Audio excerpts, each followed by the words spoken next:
에 의하면은 아가서는 솔로몬이 그 청년기에 젊었을 때에 청년기에 지은 책이고, 잠언은 그의 완숙한 중년기 때에 지은 책이고, 그리고 전도서는 그의 노년기 때에 인생 말년에 기록한 책으로 보고 있습니다.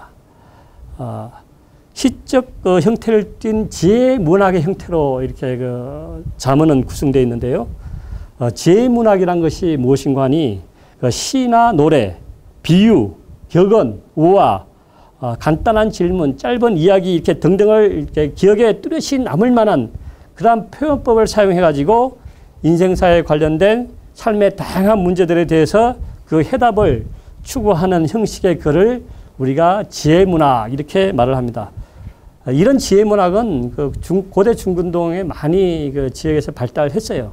이집트나 바벨로니아, 페르시아 같은 데서도 이런 그 지혜문학이 많이 발달됐는데, 성경의 잠언과 일반 그 나라들의 지혜문학의 차이는 무엇인가 하니, 다른 그 이방 그 나라들의 지혜문학이라는 것은 그 인본주의라는 거예요. 사람을 중심으로 처세술, 일반 처세술을 이렇게 논하고 있는 책인 반면에, 성경의 잠언은 어디까지나 신본주의, 하나님 앞에서 지혜롭게 살아가는 방법을 논하고 있는 책이라는 것입니다. 그래서 이런 의미에서 잠언의 대주제인 그 지혜, 히브리어로 호크마라고 그러는데요. 이 지혜는 무엇인가 하니 하나님을 경외하며 살아가는 경건한 삶의 기술이에요. 어떻게 하면 하나님을 잘 섬기며 경건하게 살아갈 수 있는가, 그 지식을 갖고 있는 사람이 바로 지혜로운 자다, 이렇게 말을 하는 겁니다. 그래서 잠언의 핵심 구절은 잠언 9장 10절에 잘 나타나 있습니다. 주를 경외하는 것이 지혜의 근본이고 거룩한 분을 아는 것이 설계의 근본이다. 이것이 바로 잠언의 핵심 구절입니다. 이 잠언을 이제 살펴보면은 시적 운율이 나오고, 또 이렇게 대조법, 지혜로운 자는 이렇고 어리석은 자는 이렇다, 이런 그 대조법을 사용하고 있고, 또 비교법을 사용합니다. 뭐뭐처럼, 뭐뭐 같이, 뭐뭐보다, 뭐 이런 식의 어떤 비교법을 많이 사용하고 있고요. 다음에 점층법, 그리고 뭐 이런 그 표현을 사용해서 이런 그 문학적인 기법을 사용해 가지고 독자들의 마음 깊은 곳에 뚜렷하게 기억을 시키고 각인을 시킵니다. 그 잠언의 우리가 이제 읽을 때에 또 한 가지 그 주의해야 될 게 있습니다. 그것은 무엇인가 하니 잠언의 그 해석을 할 때 그 한계가 있다는 거예요. 잠언에 나오는 말들은 성경의 다른 그 부분의 말씀같이 모든 사람들에게 영원히 적용되는 그런 진리의 말씀이라기보다는 그 시대적, 구약 시대의 그 시대적 상황과 그 계시의 그 점진성에서 그 구약 시대의 계시의 한계성을 지니고 있다는 겁니다. 예를 들면 잠언을 읽으면은 의인은 번성하고 악인은 멸망한다. 그리고 부지런한 자는 재물을 얻고 효자는 장수하고 불효자는 단명하며 뇌물은 유효하고 부자에게는 친구가 많으며 가난은 게으름의 탓이다. 막 이런 내용들이 많이 나옵니다. 이것을 자꾸 그대로 해석하면은 정말 가난한 자는 다 게으름의 탓이고 부자들은 친구가 많고 뇌물도 때때로 써야 되는가, 이런 그 의구심을 갖게 되는데, 그건 절대로 아닙니다. 어디까지나 그 시대적, 구약 시대의 그 한계 속에서, 계시의 한계 속에서 인생사의 일반적인 지침이나 원리를 말하는 겁니다. 우리말 속담도 그런 경우가 있습니다. 오르지 못할 나무는 쳐다보지도 말라. 그 말은 모든 데 적용되는 것이 아니라 어느 상황에서 적용되는 거죠. 돌다리도 두들겨보고 건너라. 이것도 뭐 모든 상황에서 그렇게 하라는 게 아닙니다. 바쁠 때는 빨리빨리 가야죠. 그러나 어떤 상황에서 그냥 어떤 경우에 그런 속담이 유효하다는 겁니다. 마찬가지로 잠언도 해석할 때에 어떤 구절에 관해서는 그 시대적 상황, 그 구약의 한계를 인정하면서 그 말이 가르치고자 하는 그 영적 의미, 그것을 받아들여야 됩니다. 문자적으로 해석하기보다는 그 말이 지니고 있는 그 영적 의미를 받아들여야 되는 것이죠.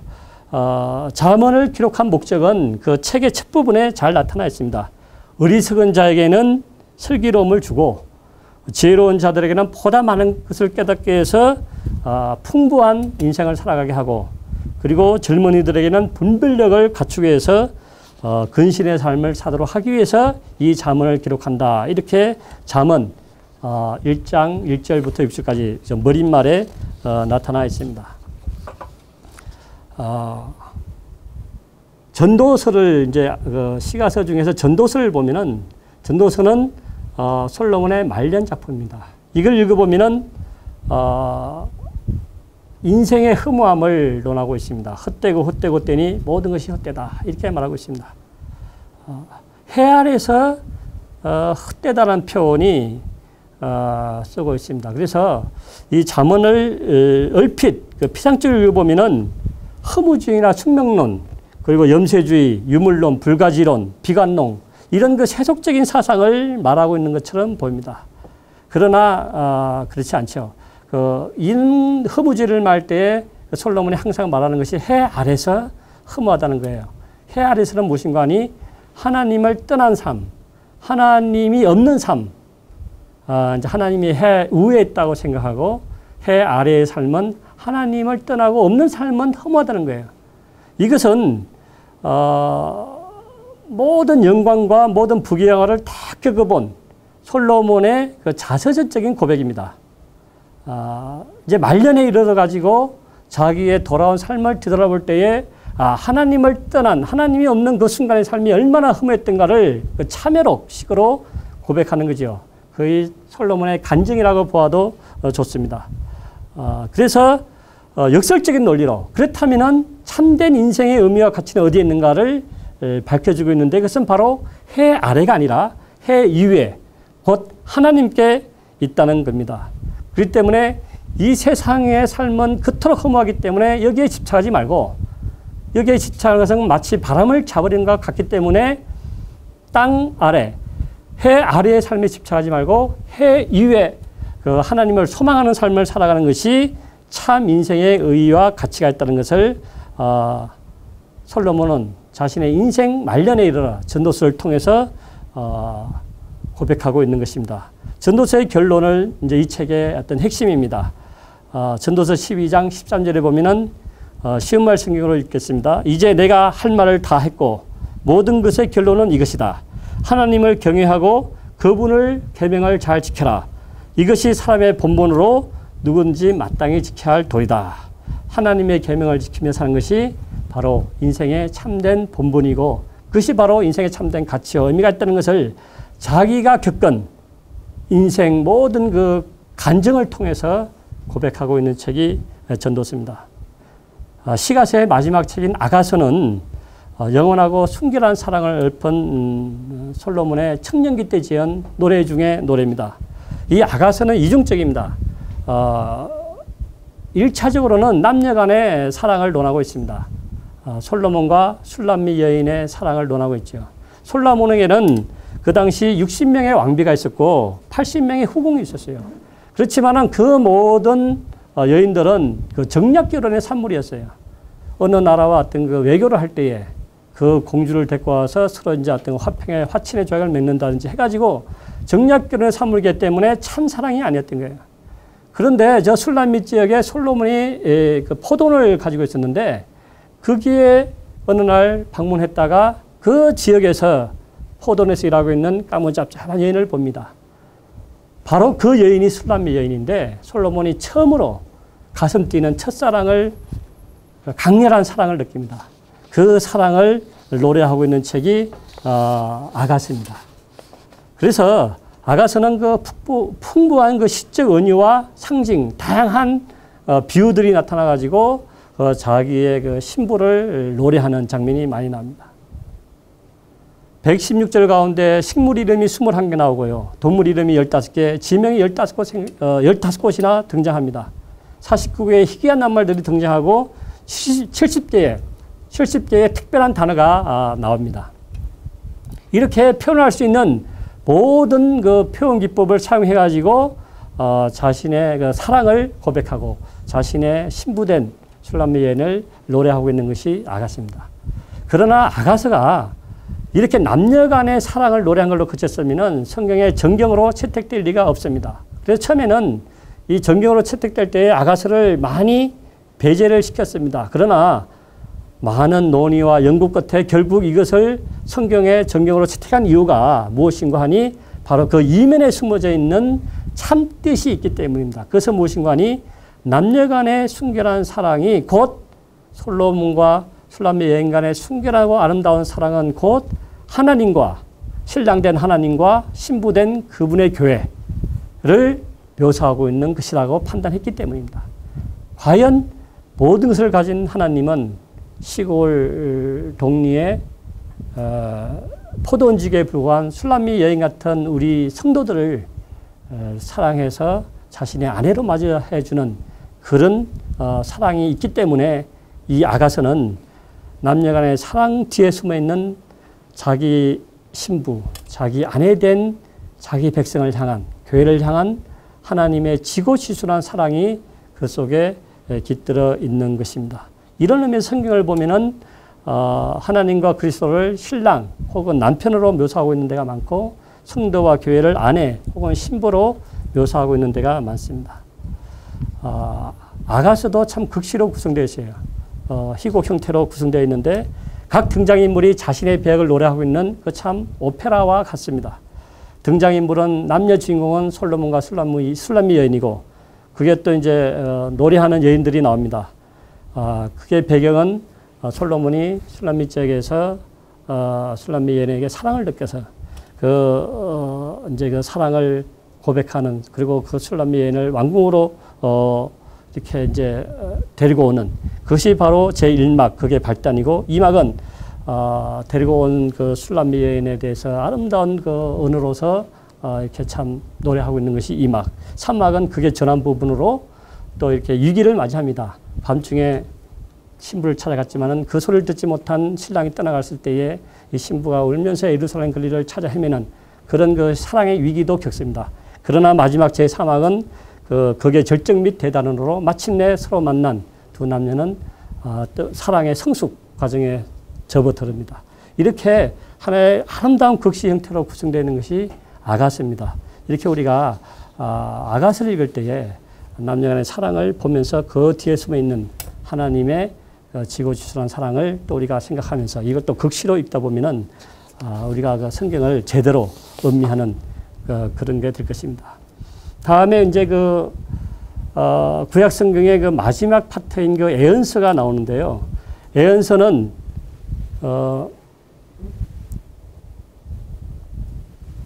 이사야부터 말라기까지 17권으로 구성되어 있습니다. 저자는 아까 말한 대로 16명, 예레미야가 2권을 썼기 때문입니다. 예언서라 할 때 그 예언자를 가리키는 히브리어 단어는 나비라는 말인데 그 말은 하나님께 부름을 받은 자라는 뜻이에요. 말하자면 예언자는 어떤 사람인가 하니 하나님께 부름 받아서 하나님이 전해주는 그 말을 그대로 선포하는 자가 바로 예언자입니다. 그래서 예언자는 우리가 생각하듯이 어떤 그 앞일에 대해서 막 예고하는 사람들이 아니고 하나님의 말씀을 그대로 선포하는 자가 예언자입니다. 물론 그 하나님의 말씀을 선포하는 과정에서 미래에 대한 예고가 숨어 있는 것은 사실이지만은 대부분의 역할은 하나님께 받은 말씀을 그대로 가감없이 백성들에게 선포하는 역할을 하는 사람이 바로 예언자입니다. 어느 시대를 물론하고 거짓 선지자가 있었는데 거짓 선지자는 누군가 하니 하나님께 계시의 말씀을 받지도 않았는데 받은 것처럼 선포하는 사람은 거짓 선지자입니다. 그 대표적인 경우가 아합 왕이 아람 족속과의 그 길르앗 전투에 나갈 때에 승리를 예언하면서 나가라서 싸우면 이길 것이라고 말한 그런 그나아나의 아들 시드기야 그리고 그 많은 그 선지자들이 막 승리를 예언했죠. 다 거짓 선지자입니다. 그 시대 아합 시대의 참 선지자는 미가야 하나뿐이었습니다. 아합 왕의 그 패배를 그대로 예언한 미가야가 참 선지자고 나머지는 다 거짓 선지자. 이렇게 거짓 선지자가 많이 출몰해가지고 하나님의 백성들을 미혹하고 유혹하고 그렇기 때문에 참 선지자와 거짓 선지자를 구분하는 것이 당대의 중요한 문제였습니다. 예언자를 우리가 살펴볼 때에 그 하나님의 그 환상을 받아서 말한 사람을 우리가 예언자라고 볼 때에 그 이전에 올라가면 아브라함도 예언자의 반열에 들 수 있고요. 모세도 들 수 있고 또 모세의 누이인 미리암도 우리가 예언자로 볼 수도 있고 드보라도 또 하나님의 계시를 받아서 활약했기 때문에 예언자라고 볼 수가 있지만은 그러나 성경에서 예언자라는 공식적인 직함을 가지고 본격적으로 활동한 첫 인물은 바로 사무엘입니다. 성전에서 하나님으로부터 직접 말씀을 들어가지고 그 말씀대로 선포하고 또 선지자의 자격으로 백성들을 또 인도하고 또 왕에게 조언을 한, 왕에게 기름을 부은 그 첫 번째 선지자는 사무엘로 봅니다. 그렇기 때문에 사무엘은 마지막 사사요 최초의 선지자로서 이 사사시대와 왕국시대를 이어주는 중요한 교랑 역할을 하는 인물입니다. 예언자를 우리가 분류할 때에 사무엘이나 나단이나 갓, 이사야처럼 그 궁중에서 활동하면서 왕에게 조언을 전달한 그런 선지자가 있는데 이들을 가리켜서 우리가 궁정 예언자, 궁정 시인 이렇게 말하듯이 궁정 예언자 이렇게 말을 하고요. 또 자신이 예언한 것을 기록으로 남긴 예언자를 갖다가 우리가 문서 선지자라 말합니다. 그 성경에 기록된 16명의 예언자, 대예언자 4명, 소예언자 12명 해서 이 16명의 예언자는 문서 예언자입니다. 왜냐하면 자신의 이름으로 자신이 예언한 것을 책으로 남겼기 때문입니다. 그렇지만은 많은 활동을 했음에도 불구하고 책으로 남기지 않은 대표적인